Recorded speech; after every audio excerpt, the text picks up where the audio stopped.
Chapter 3: The Rise of the Marathas.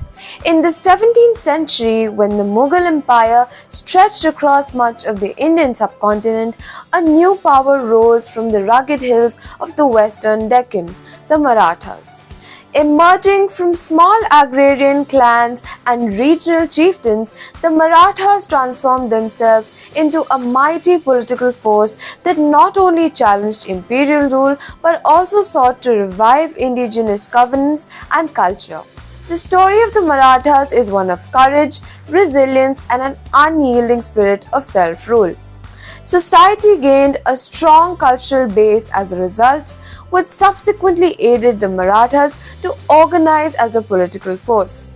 Before Shivaji came to power and united the Marathas, various Maratha chiefs had made unsuccessful attempts to gain dominion during the 17th century. Year, event, milestone: 1630, birth of Shivaji Bhosle on 19 February 1630 at Shiv Meri Fort near Junnar, Maharashtra. 1645, at about 15 years of age, Shivaji takes an oath to establish Hindvi Swaraj self-rule. 1647 to 1648, first steps in building his independent kingdom, gains control of Torna Fort and Purandar Fort. 1656, strengthening his rule in western Maharashtra, conquers Javali region from Chandra Rao More. 1659, a major victory, defeats Afzal Khan, general of Bijapur Sultanate at Pratapgarh. 1660, siege of Panhala Fort by Siddhi Johar, Shivaji escapes and later defeats him. 1663, conducts a daring attack on Sheshta Khan, Mughal governor of Deccan in Pune. 1664, challenged Mughal power, raids the wealthy Mughal port city of Surat to challenge Mughal power. 1665, Treaty of Purandar signed with Jai Singh representing Aurangzeb. Shivaji cedes some forts but keeps his kingdom. 1666, visits Agra, imprisoned by Aurangzeb but escapes cleverly in disguise. 1670, recaptures all forts lost under the Treaty of Purandar, including Kondana, renamed Sinhagarh through Tanaji Malla Suraj's bravery. 1674, coronation of Raigarh Fort, Shivaji is crowned Chhatrapati or sovereign king of the Maratha Empire. 1676 to 1678, expands southwards into Karnataka region, establishing Maratha influence there. 1680, death of Chhatrapati Shivaji Maharaj on 3rd April 1680 at Raigarh Fort. After 1680, his son succeeds him. Sambhaji continues to struggle against the Mughals. 1682 to 1707, Mughal-Maratha Wars. Lasted 27 years, ended with Aurangzeb's death. 1754, beginning of Maratha control over Delhi, treaty between Mughals and Marathas. Marathas gain control of Delhi. 1761, Battle of Panipat, defeat of Marathas. 1775 to 1782, First Anglo-Maratha War, Maratha victory. 1818, Third Maratha-Anglo War, end to Maratha power. Who are the Marathas? The Marathas were a proud and resilient warrior peasants community hailing from the western Deccan plateau of India, mainly in present-day Maharashtra. Rooted in agrarian and local chieftain traditions, the Marathas developed a strong sense of identity built upon regional pride, Hindu revivalism, and resistance to external domination. They spoke Marathi and practiced Hinduism, emerging from humble beginnings to become one of the most formidable powers in Indian history. However, under visionary leadership, they began to seek autonomy from both the Mughals and the Adil Shahis of Bijapur. Their identity was rooted in the ideals of Swarajya or self-rule and Hindvi Swaraj, a concept that emphasized governance by and for the people of the land. These principles, first articulated by Shivaji Maharaj, became the ideological foundation of Maratha power. They are recognized by the Marathi language which they speak, a language with a long and rich literary tradition dating back to the 12th century. The Yadav dynasty ruled over most of Maharashtra in the 13th century with its capital at Devgiri or modern-day Daulatabad. The Khilji Sultanate from Delhi overthrew the Yadav dynasty at the beginning of the 14th century. Cultural traditions persisted despite these political shifts, especially those pertaining to bhakti or devotion to the divine or a particular deity. Saints and seekers from all over India chose the path of bhakti over mere external ritualism for spiritual elevation between the 7th and the 17th centuries. These saints, who came from a variety of social backgrounds, wrote poetry and devotional songs in popular languages, enabling their teachings to spread widely. Many saints, including Dhyaneshwar, Namdev, Tukaram, Ramdas, and others, rose to prominence in Maharashtra during this period. In order to make their ideology understandable to the general public, they assisted in translating key literature into Marathi, including the Upanishads and the Bhagavad Gita. Like the Sikh gurus, some other groups also emphasized political consciousness and social organization. Foundation of Maratha power and the rise of Shivaji. The foundation of Maratha power is inseparably linked to Chhatrapati Shivaji Maharaj, 1630 to 1680. Born at Shivneri Fort, Shivaji envisioned an independent kingdom from Mughal and Adil Shahi's domination. Through strategic warfare, diplomacy, and people's support, he built a sovereign state known as Swarajya. His father, Shahaji Bhonsle, was a Maratha noble in the service of the Bijapur Sultanate, while his mother, Jijabai, instilled in him deep religious devotion and a sense of destiny. Shivaji, in his early years, received an excellent education and moral guidance while growing up in his family's Jagir in Pune, where he was watched over by Jijabai and a few other reliable authorities. The Deccan Sultans, who were often at odds with one another during that period, created severe negative impact in the Pune region, making life difficult for the average citizen.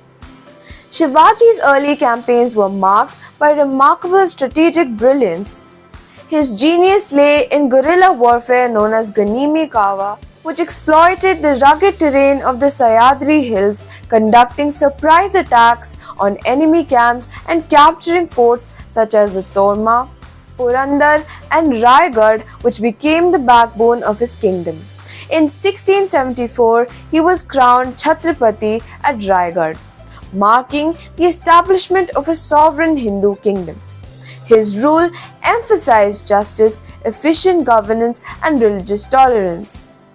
Shivaji felt the necessity to build a navy in order to ensure access to the resources of coastal regions after his dominion quickly spread to the west coast of India. At the time, this was a truly innovative development. In contrast, the Bijapur Sultanate, ruled by Adil Shahi dynasty, maintained commerce ships but lacked a permanent fleet capable of defending the coastline. Even the Mughal Empire used its navy sparingly. Thus began the fabled achievements of the Maratha navy. Shivaji had to deploy the strategy of guerrilla warfare, which employs small, highly mobile groups using speed, surprise, and knowledge of terrain to defeat large armies in order to protect his people from powerful adversaries. The Bijapur Sultanate was enraged by his accomplishments and dispatched veteran General Afzal Khan to face him. Afzal Khan was persuaded to meet Shivaji in the dense woodland at the base of the Pratapgarh fort by Shivaji and his advisors. Afzal Khan was murdered by Shivaji there, and the Marathas, concealed in the highlands, used guerrilla warfare to crush the Khan's army. Shaista Khan, a Mughal aristocrat, invaded Shivaji's lands with a large force and stayed there for 3 years. Shivaji finally conducted a nighttime raid on Shaista Khan's camp with a small contingent of men. After losing several fingers in the raid, the Khan was forced to retreat from Maharashtra. Shivaji took over Surat, a prosperous port city of the Mughal Empire in modern-day Gujarat, in retaliation for the 3-year series of raids conducted by Shaista Khan. He found a huge treasure valued at nearly 1 crore rupees, a substantial amount at the time. He took care, nevertheless, to avoid attacking houses of the philanthropist Mohandas Parekh. After a few years, he sacked Surat once more. The London Gazette, an English newspaper at the time, reported on these events since they were so well known. It described how Shivaji wrote to all European diplomatic representatives in Surat demanding immediate presence of money, failing to which he would return and ruin that city. The sacking of Surat was a great insult to the might and prestige of the Mughal Empire. Therefore, Aurangzeb sent Jai Singh, a distinguished Rajput general, to defeat Shivaji. Against him, Shivaji had to concede defeat at Purandar Fort near Pune and enter into a treaty. He had to give up a sizable part of his kingdom, and his son Sambhaji had to enter Mughal service. Jai Singh convinced Shivaji to go to the Mughal court in Agra, but he was forced to appear before Aurangzeb and a Mughal general whom he had previously vanquished. Shivaji stormed out of the court after being insulted, and Aurangzeb placed him under home arrest. Shivaji came up with a plan to get around this, and he began sending presents to Mughal generals and holy men.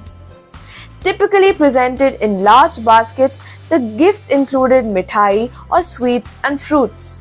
Once the guards stopped inspecting the baskets, Shivaji and his son Sambhaji hid inside them and made their escape, ensuring that Aurangzeb would never be able to apprehend Shivaji again. Shivaji was crowned with full Vedic ceremony at the fortified mountain fortress of Raigad a few years later in 1674.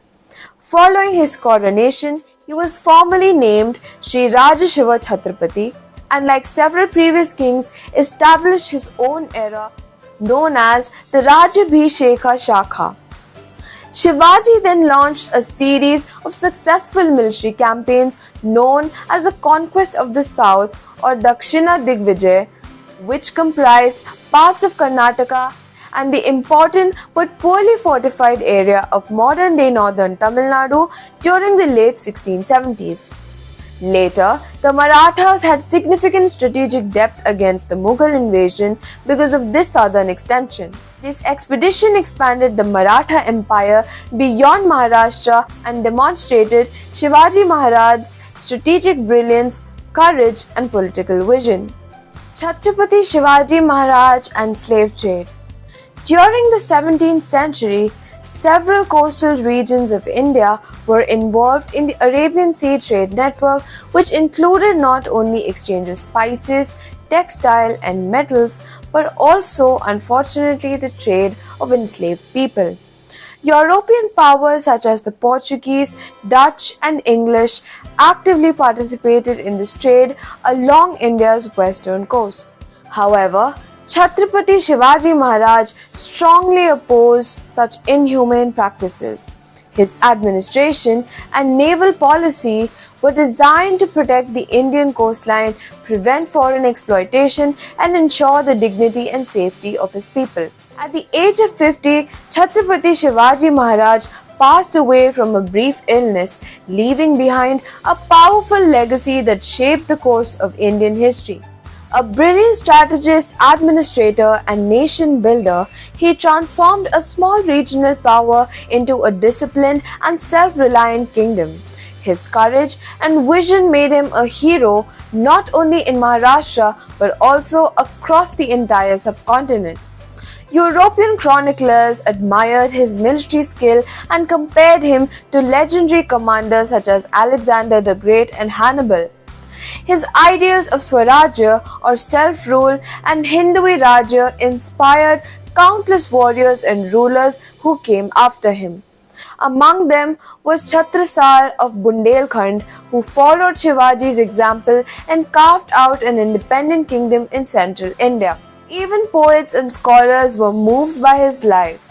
The celebrated Hindi poet Bhushan journeyed to meet Chhatrapati Shivaji Maharaj and dedicated stirring verses to his bravery and justice, along with the songs that are still remembered with pride and devotion today. Shivaji's role emphasized efficient administration, justice, and religious tolerance. He respected all faiths and was known for his humane conduct during warfare. His correspondence and state policies reveal a deep concern for the welfare of his subjects. The Marathas after Shivaji. After the death of Chhatrapati Shivaji Maharaj in 1680, the Maratha Empire entered a new and challenging phase. The powerful foundation laid by Shivaji ensured that his dream of Swarajya or self-rule continued to live on, even as the Mughals under Emperor Aurangzeb launched massive campaigns to crush it. The period following Shivaji's death was marked by courage, struggle, and revival as successive Maratha leaders defended and later expanded the empire across India. Sambhaji Maharaj 1681 to 1689. Shivaji's eldest son Sambhaji Maharaj ascended the throne after his father's death. A brave warrior and a skilled commander, Sambhaji continued his father's fight against the Mughals and other regional powers. He faced constant invasions from Aurangzeb, who had shifted his imperial focus to the Deccan after conquering the Bijapur, Adil Shahi and Golconda Qutub Shahi Sultanates in 1686 and 1687. Sambhaji fought valiantly from the Raigad fort, the Maratha capital, but was eventually captured by the Mughals in 1689. He was tortured and executed for refusing to surrender or convert, earning eternal respect as a martyr for Swarajya. His death marked one of the darkest yet most inspiring chapters in Maratha history. Raja Ram Maharaj and the struggle from Genji. After Sambhaji's death, his younger brother Raja Ram Maharaj took charge of the Maratha resistance. To escape Mughal sieges, he moved from Raigad to the distant Genji fort or Shenji in Tamil Nadu. From Genji, Raja Ram organized a powerful resistance movement and frustrated Aurangzeb's forces for many years. Although the Mughals captured several forts, they failed to destroy the spirit of Maratha independence. Raja Ram's leadership kept the struggle alive and united the Maratha generals across the Deccan. Aurangzeb and the Mughal Maratha conflict. Aurangzeb personally led his armies into the Deccan and waged a long, exhausting war against the Marathas that lasted for nearly 27 years. Despite capturing Bijapur, Golconda, and several Maratha forts, he could not achieve complete control over the region. The Maratha used guerrilla tactics, ambushing Mughal troops and cutting off their supply. The war drained the Mughal treasury, weakened their empire, and revealed the resilience of Maratha power. Aurangzeb died in 1707, leaving the Deccan in turmoil and the Mughal empire much weaker than before. Tarabai's leadership. After Rajaram's death in 1700, his widow Maharani Tarabai emerged as a remarkable leader. She took command of the Maratha armies on behalf of her young son Shivaji II and continued the resistance against the Mughals. Tarabai proved to be a brilliant administrator and strategist, uniting the Marathas and reclaiming lost territories. Her leadership ensured that the Maratha state survived one of the most difficult periods in its history. Rise of the Peshwas. With the death of Aurangzeb and the decline of Mughal authority, the Marathas gradually regained their strength. Under Shahu Maharaj, the grandson of Shivaji, the post of Peshwa or Prime Minister became increasingly powerful. The early Peshwas reorganized administration, strengthened the economy, and built a strong army that carried the Maratha flag far beyond the Deccan. Expansion under Peshwa Bajirao I. Among the Peshwas, Bajirao I (1720 to 1740) was the most brilliant military leader. He expanded the Maratha Empire across almost the entire Indian subcontinent. His swift cavalry campaigns carried Maratha influence deep into Marwa, Gujarat, Bundelkhand, and even as far as Delhi. His victories established the Marathas as the most dominant power in India. Bajirao's famous relationship with Mastani and his daring battle tactics made him one of the most admired figures in Indian history. His son Nana Sahib Peshwa or Balaji Bajirao continued his father's expansionist policy. During his time, the Maratha armies reached as far as Lahore, Artok, and even Peshawar, regions that are now part of modern Pakistan. This made the Maratha Empire a pan-Indian power unmatched in reach and influence. Peshwa Madhav Rao I and the restoration of strength. After the tragic defeat of the Marathas at the Third Battle of Panipat, 1761, the empire temporarily weakened. However, the young and capable Peshwa Madhav Rao I (1761 to 1772) revived Maratha strength with patience, discipline, and reforms. He restored order in administration, rebuilt the army, and regained much of the lost territory. Under his wise leadership, the Maratha Empire once again became a powerful and respected force in India. The Marathas as protectors of India.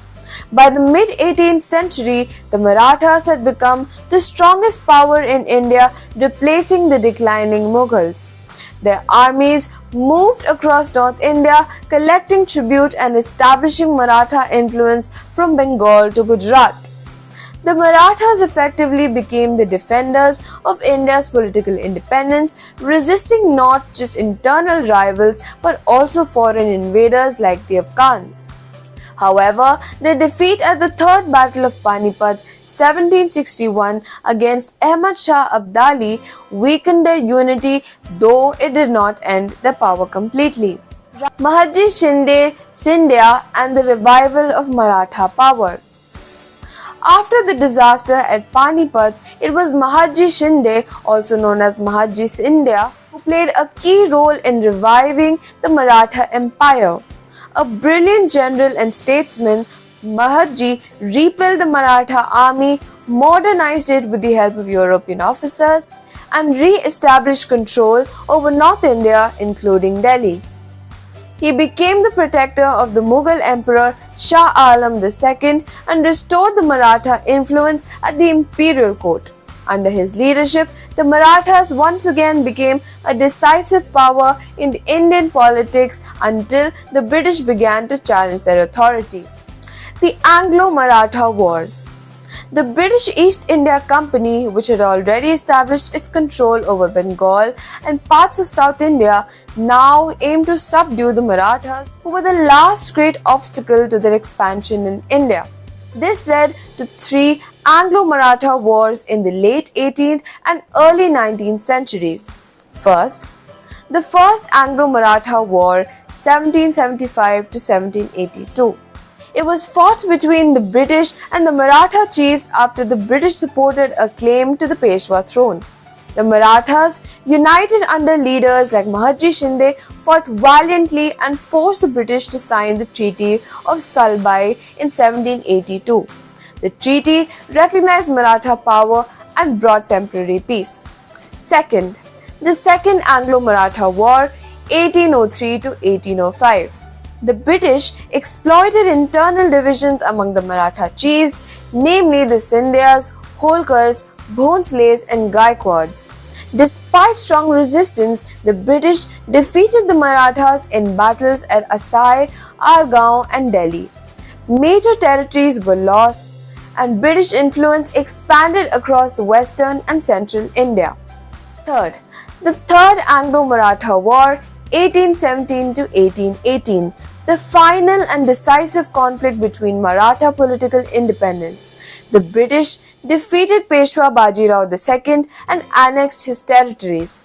The Peshwaship was abolished and the Maratha Confederacy came to an end.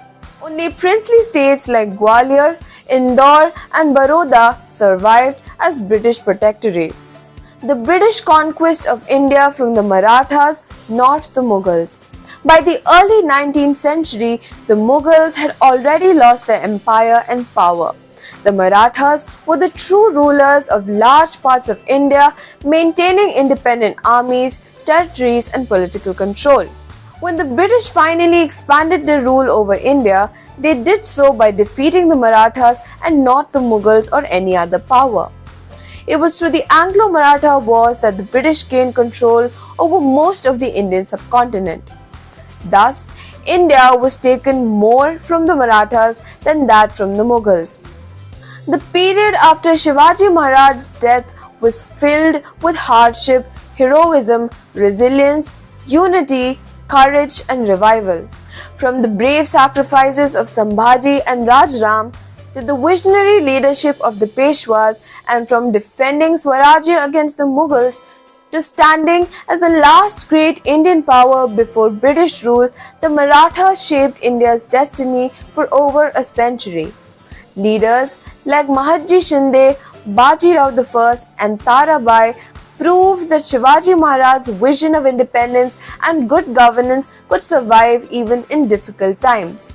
Although the British finally prevailed, the Maratha legacy of bravery, self-rule and national pride continues to inspire India even today. Maratha administration. The Maratha administration was a well-structured system that balanced local autonomy and central authority.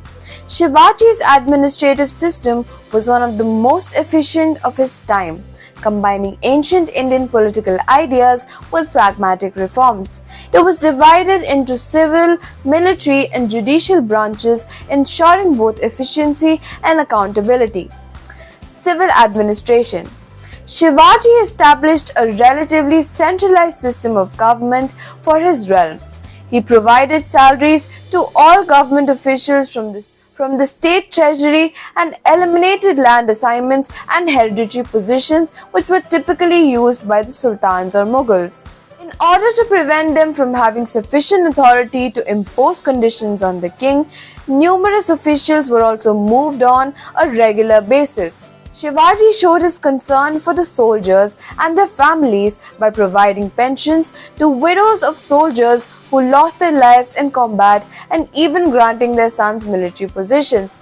At the core of civil administration was the Ashtapradhan, an 8-member council instituted by Shivaji. It included key officials such as Peshwa or Pradhan, the Prime Minister, Head of Administration and Diplomacy, Amatya or Finance Minister managed state revenues and expenditure, Mantri or Intelligence Minister kept royal records and intelligence, Sachiv or Land Revenue Minister handled correspondence and documentation, Senapati or Commander-in-Chief led military operations, Sumant or Ministry of Foreign Affairs managed alliances and foreign relations, Nyayadhish or Chief Justice oversaw civil justice, Pandit Rao or Head of Religious Affairs supervised spiritual and moral matters.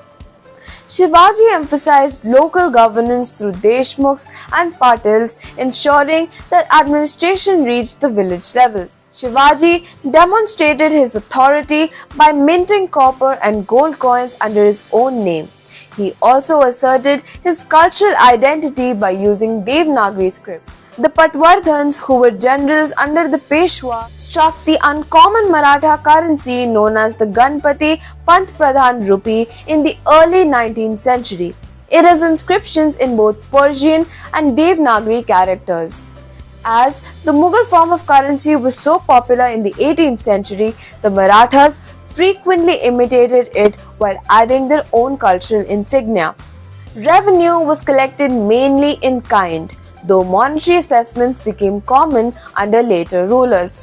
The Marathas frequently collected taxes from regions that were not immediately under their control, such as those in the Deccan and northern India, known as Chauth 25% and Sardeshmukhi 10% respectively. The Marathas did not meddle in the internal governance of such regions in exchange for the protection. Through a number of treaties, the Mughals also agreed to this arrangement, and eventually parts of these provinces joined the Maratha Empire. Military administration. The Marathas under the leadership of Chhatrapati Shivaji Maharaj built one of the most powerful and well-organized armies in 17th century India. Shivaji understood that a strong and disciplined military force was necessary to protect Swarajya or self-rule and the people. He created an army that was brave, loyal and efficient based on strict rules, discipline and the idea of service to the kingdom. Shivaji divided his army mainly into two branches, the infantry or Paidal Sena and the cavalry or Ashva Sena. Each had its own officers and duties. The third major force of Shivaji was the navy, infantry or Paidal Sena. Infantry, the Paidal Sena or the foot soldiers formed the largest part of the army.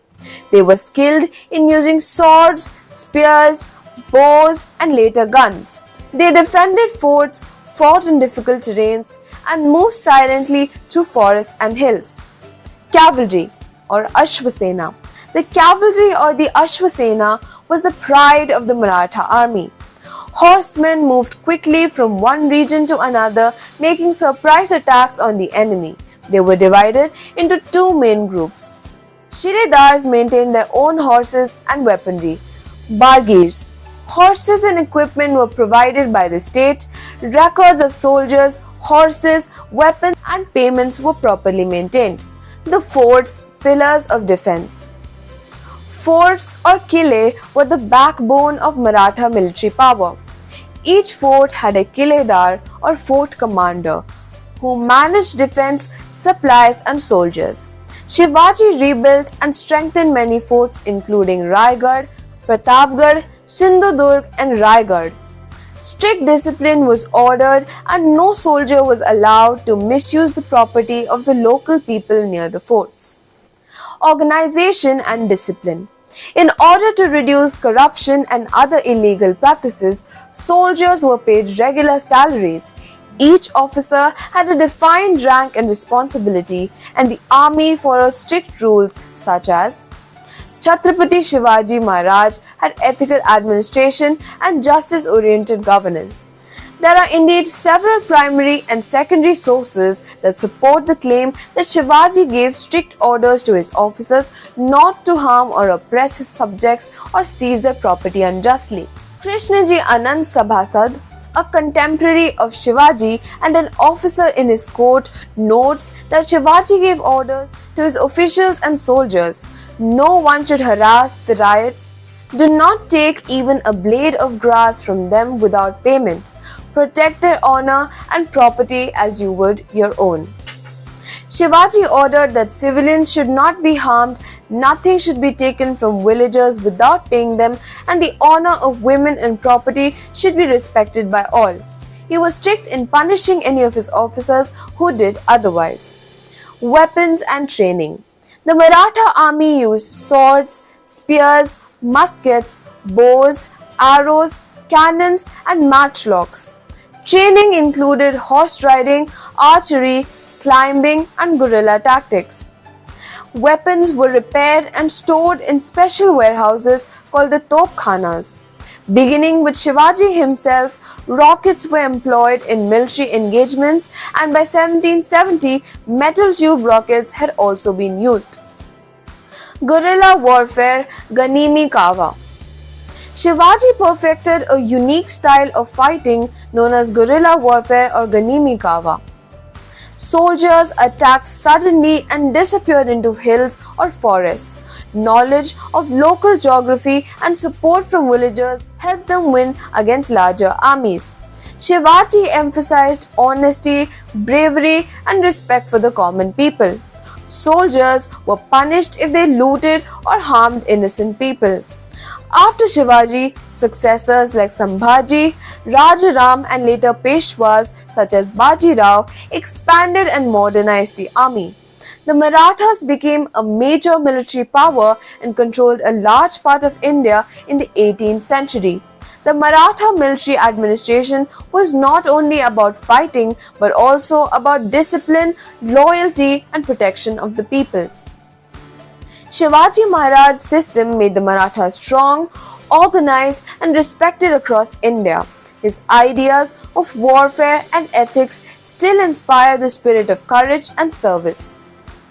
Maritime supremacy. Under his vision, the Marathas became one of the first Indian powers to establish maritime supremacy, growing strong control and influence over the sea.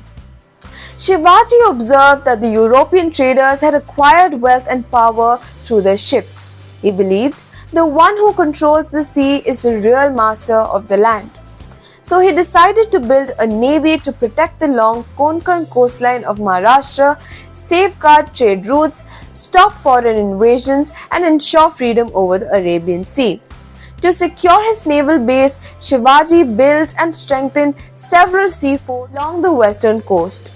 These forts were both military stations and watchtowers. Important forts include Sindhudurg Fort, built on an island near Marwan. It became the headquarters of the Maratha Navy.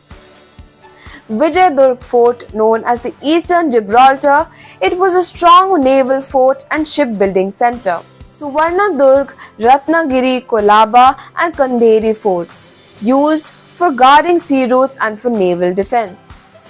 These forts were connected by signal systems and were always ready for attack or defense.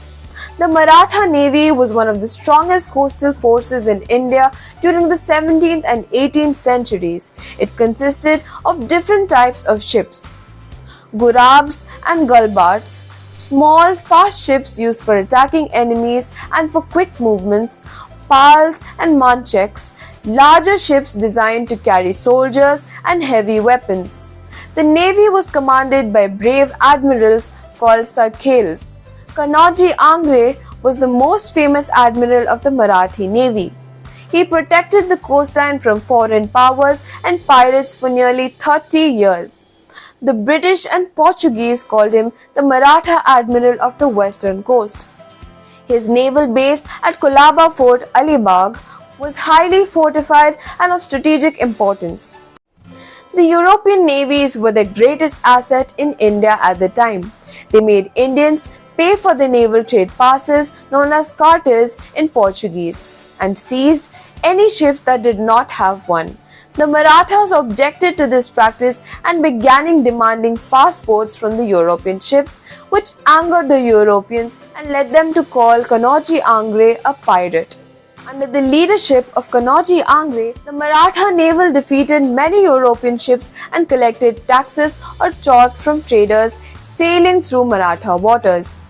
Admirals of Shivaji's times like Mainak Bhandari, Darya Sarang and Daulat Khan also played key roles in strengthening the navy.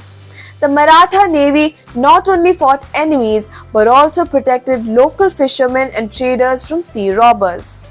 They collected taxes from foreign ships that crossed Maratha waters and encouraged Indian merchants to trade freely with other countries like Arabia and East Africa. This helped the coastal economy grow and brought prosperity to the Konkan region. The Maratha Navy often clashed with foreign powers. Portuguese tried to stop Maratha expansion along the coast. British wanted to control trade through Bombay. Kanoji Angre resisted them fiercely, capturing their ships and demanding respect for Maratha sovereignty. Despite several joint attacks by the British and Portuguese, Angre's forts remained undefeated for decades. Naval soldiers followed strict discipline just like the land army. No harm was done to innocent fishermen or coastal villagers. Shipbuilding, repairs, and weapon storage were well organized. Each fort had a subedar or kiledar for defense, and sailors were trained in navigation, rowing, and cannon firing. After the death of Kanoji Angre, the navy gradually weakened due to internal conflicts and the growing power of the British. However, the Maratha naval system left a lasting legacy of Indian shipbuilding skill. Even the British later adopted some of Shivaji's naval fort models for their coastal defense. The Marathas proved that India's strength extended not only on land but also at sea. Judicial system. The Maratha Empire, founded by Chhatrapati Shivaji Maharaj, was not only known for its strong army and good administration, but also for its fair and efficient judicial system. Shivaji believed that justice is the foundation of good governance. He made sure that every person in his kingdom, rich or poor, could get justice without fear or favor. His judicial system was based on honesty, equality, and the protection of people's rights. Shivaji Maharaj wanted his Swaraj or self-rule as just and peaceful. He considered law and justice as the main pillars of administration. Every decision in the kingdom had to adhere to rules and moral values or dharma. The Nyayadhish presided over legal matters at the central level, while village panchayats settled local disputes. Hindu law or Dharmarashtra guided civil cases, but practical justice was emphasized over rigid legalism. Corruption was severely punished, and even high officials were not exempt from the law. The Maratha judicial system was divided into two main parts: civil justice, Nyaya for prosperity, trade and family matters; criminal justice, Nyaya for theft, violence and wrongdoing. Each level of administration, that is village, district and central government, had its own officers to ensure justice. Village level justice. At the village level, justice was given by the patil or village head and the kulkarni or the village accountant. They handled small disputes about land, boundaries, money or family issues. If people were not satisfied, they could appeal to higher officials. This system helped villagers get quick and simple justice without traveling far. District and provincial courts. For larger areas and more serious cases, Havaldars, Subedars or Deshmukhs were responsible for maintaining justice. They supervised smaller officials and made sure that laws were followed properly. Cases like robbery, murder and fraud were heard at these courts. Central justice under Shivaji Maharaj. At the royal court, Shivaji himself or his ministers listened to important cases. There were special officers to help with judicial work. Officer duty. Nyayadhish, Chief Justice, handled civil and property cases. Pandit Rao, head of religious and moral matters. Mantri, recorded proceedings and advised on legal issues. Senapati Surmis, helped in investigating criminal cases. Kotwal, ensures law and order within the city. Shivaji often took final decisions in important cases, ensuring fairness and strictness. Principles of Maratha justice. The Maratha judicial system followed several wise principles. First, equality before law. Every citizen was equal, whether rich or poor. Second, quick justice. Cases were not allowed to drag on for months or years. Third, no corruption. Judges or officers taking bribes were strictly punished. Fourth, evidence-based judgment. Decisions were made after carefully examining witnesses and evidences. Fifth, protection of the innocent. No one was punished without clear evidence. Sixth, severe punishment for crimes. Thieves, traitors and dishonest officials were strictly punished. The trade networks of the Marathas. The Maratha Empire, founded by Chhatrapati Shivaji Maharaj, was also known for its active and well-organized trade system. Shivaji understood that a prosperous kingdom must have a strong economy. The Marathas therefore promoted, safeguarded, and effectively managed trade both within India and with other countries. Through a vast network of land and sea routes, the Marathas created a thriving trade system connecting villages, cities, and ports. Trade was the backbone of the economy.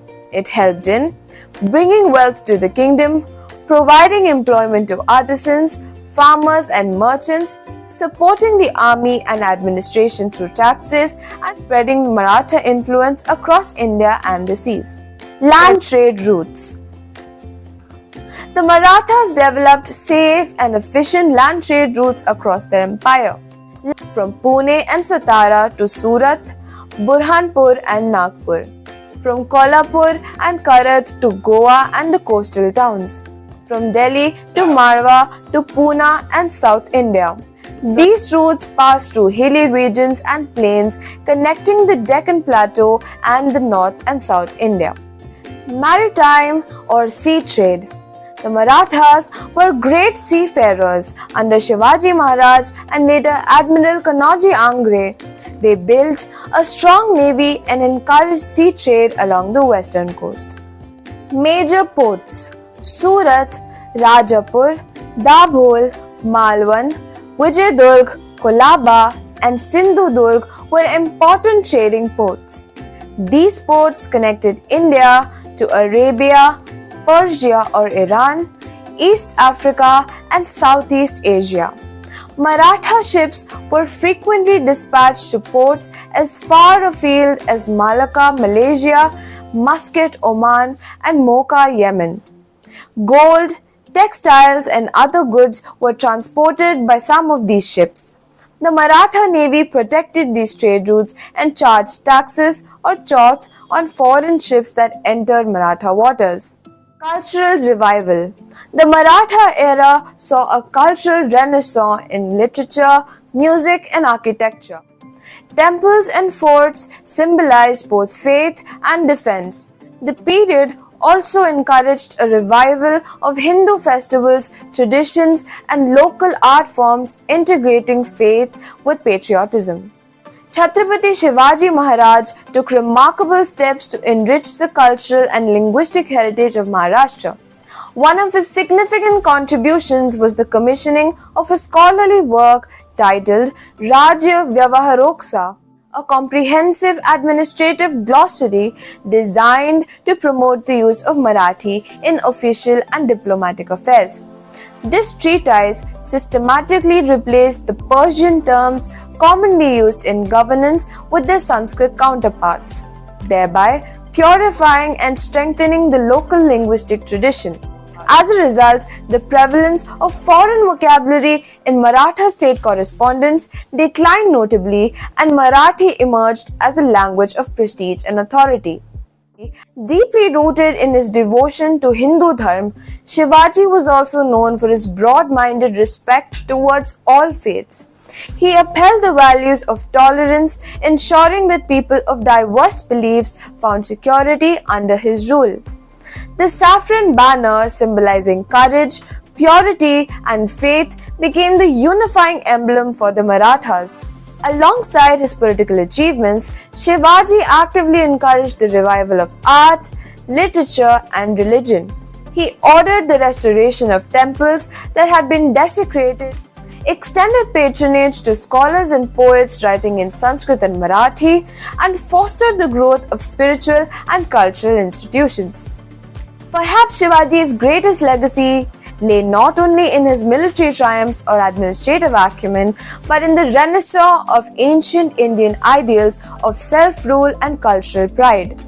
He demonstrated that indigenous strategy, guided by righteousness and strategy, could stand firm against the mightiest empires of his time. This realization inspired generations of Marathas to believe in their power to govern, defend, and expand their own dominion with dignity and confidence. Shivaji's vision continued to echo through his successors. The Bhosles of Nagpur, for instance, upheld a spirit by encouraging regional art forms, promoting learning and supporting the worship of local deities. It was under their influence that the revered Jagannath temple at Puri in Odisha regained its former prominence after periods of decline under earlier imperial administrations. Among those who carried forward the Maratha spirit of valor and cultural devotion were several distinguished women. Their courage, intellect, and leadership not only safeguarded the empire during turbulent times but also enriched the social and spiritual fabric of the nation. Two of these extraordinary women, Maharani Tarabai and Ahalyabai Holkar, stand out as shining examples of strength and patriotism, each embodying the ideals of sacrifice, wisdom, and unwavering commitment to the Maratha cause. The Maratha period witnessed a resurgence of regional art, literature, and religion. Saint poets such as Sant Tukaram, Samarth Ramdas, and Eknath inspired a spiritual awakening that emphasized devotion, equality, and moral strength.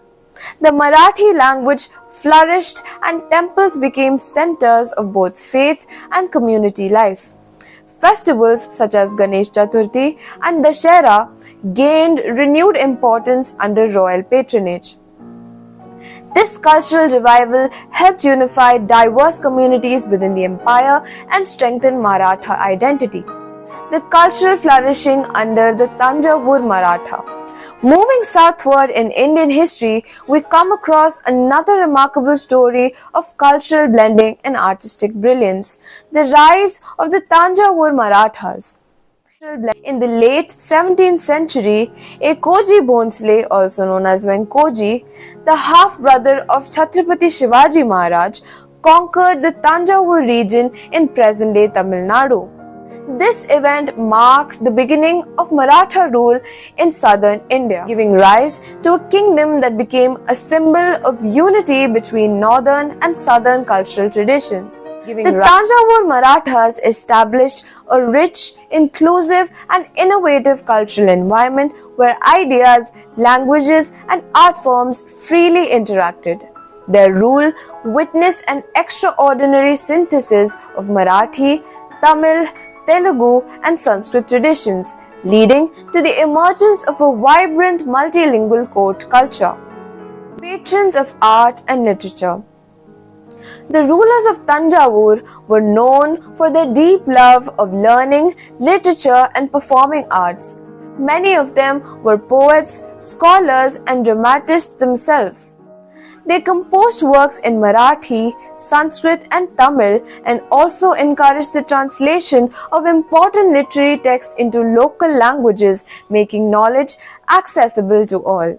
Among the Tanjavur Maratha rulers, Raja Sarfoji II, 1798 to 1832, stands out as one of the most enlightened monarchs. An erudite scholar, was fluent in several Indian and European languages including Marathi, Sanskrit, Tamil, English, French, and Latin. His intellectual curiosity bridged the world of Indian tradition and Western science.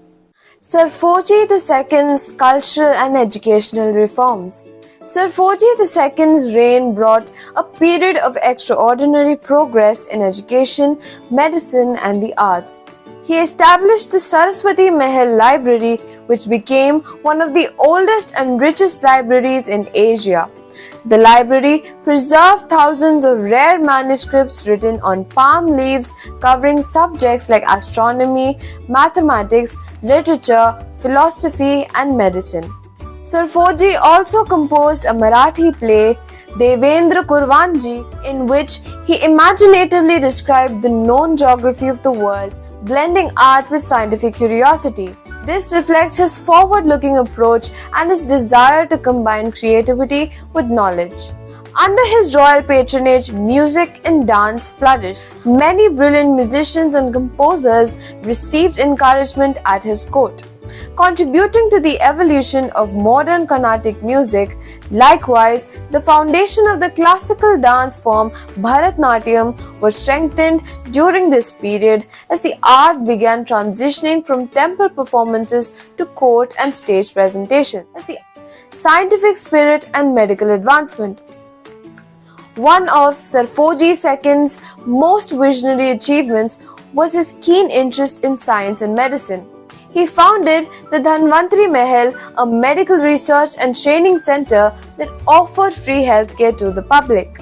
A unique feature of this institution was its use of both Ayurvedic, that is Indian, and European, that is Western methods of treatment, a rare example of scientific integration at that time.